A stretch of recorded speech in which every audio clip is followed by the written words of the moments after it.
இன்றைய நாளுக்கான வேதவசனம் ஆதியாகமம் 15ஆம் அதிகாரம் 1ஆம் வசனம். நீ பயப்படாதே, நான் உனக்கு கேடகமும் உனக்கு மகா பெரிய பலனுமாயிருக்கிறேன் அப்படின்னு கர்த்தர் ஆபிரகாமோடு சொன்னது போல இன்னைக்கு உங்களை பார்த்து சொல்றாங்கங்க. ஆமாங்க, அவர் கேடகமாக இருக்கிறாராங்க.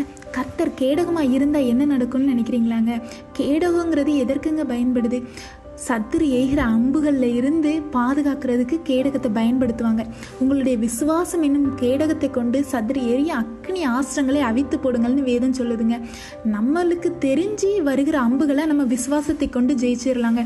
நம்மளுக்கு தெரியாமல் இந்த சத்துரு ஏகிற அம்புகளை பாதுகாக்கணும்னா அதில் இருந்து நம்மளை பாதுகாக்க தேவனே கேடகமாக இருக்கணுங்க. நம்ம குடும்பத்தை அவருடைய கேடகத்துக்குள்ளே மறைத்து பாதுகாக்கும் பொழுது நம்மளுக்கு தெரியாமல் வருகிற ஆபத்தில் இருந்தும் கர்த்தர் நம்மை பாதுகாப்பாருங்க.